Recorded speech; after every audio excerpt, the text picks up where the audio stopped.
احتشام صاحب، بات کا آغاز آپ سے، سب سے پہلے بات سیاسی جماعتوں کے اندر جو کچھ چل رہا ہے، خواجہ آصف کے گلے شکوے، اس کے لیے ڈائریکٹلی بھی کہا جا سکتا تھا، ٹی وی کا سہارا کیوں لینا پڑا خواجہ آصف کو؟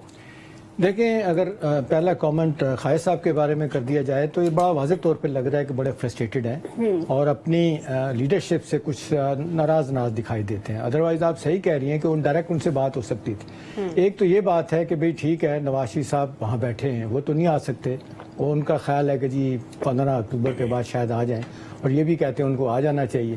لیکن ان کو زیادہ ہے کہ جی اسحاق ڈار صاحب اور شہباز شریف صاحب کیوں بیٹھے ہوئے ہیں. شہباز شریف صاحب تو مجھے ذاتی طور پہ لگتا ہے ڈاکٹر صاحب بڑے مطمئن ہیں، ان کو لگتا ہے کہ اگلے سیٹ اپ میں وہ پرائم منسٹر بن کے آئیں گے، اور جو ان کا کہنا کہ میں 30 سال سے آنکھوں کا تارا ہوں اسٹیبلشمنٹ کی.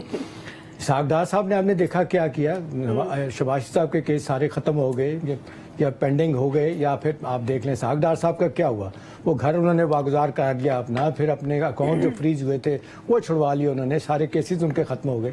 تو لہٰذا وہ تو مطمئن ہو کے چلے گئے. اب مسئلہ یہاں پہ ہے پارٹیوں کے درمیان. دیکھیں سلمہ 16 ماہ کی حکومت جو ہوئی ہے پی ڈی ایم کی، اس میں لوزر سب سے بڑا جو سامنے آیا وہ پی ایم ایل این ہے، کیونکہ ساری جماعتیں جو انہوں نے اب الیکشن میں جا رہی ہیں کوئی بلیم لینے کے لیے تیار نہیں. وہ کہتے ہیں جی دیکھیں ہم تو کچھ نہیں کر سکتے تھے، یہ سارا کام تو پی ایم ایل این کے پاس تھا. اصل وزارتیں تھی، فائنانس تھی، ٹریڈ تھی ان کے پاس، کامرس تھی، اور پلاننگ منسٹری ان کے پاس تھی. اگر یہ غربت کا خاتمہ، مہنگائی دور کرنی ہے اور ان امپلائمنٹ کا خاتمہ اور ساری چیزیں، وہ کہتے ہیں یہ تو سارا کام ان کا تھا. دوسری طرف پیپلز پارٹی کے ساتھ ان کی چپلیں شروع ہو گئی ہے مختلف اوقات پہ. اور یہ جو چینی پہ بات کریں گے، جو کل بھی بات ہوئی تھی کہ جی بلیم گیم شروع ہو گیا کہ جی کس نے 2.5 لاکھ چینی ایکسپورٹ کرنے کی اجازت دی، جبکہ کرشنگ سیزن جو ہے نا وہ 16 نومبر کو شروع ہونے جا رہا ہے. دیکھیں بات بڑی سمپل سی ہے. اس سٹیج پہ سلمہ اسٹریٹجی اس وقت پی ایم ایل کے پاس کوئی نظر نہیں آتی. دیکھیں اینٹی اسٹیبلشمنٹ ڈیانا اب ان کا نہیں رہا، ٹھیک ہے. اب وہ بار بار فوکس کرتے رہے ڈاکٹر صاحب کہ ہمارا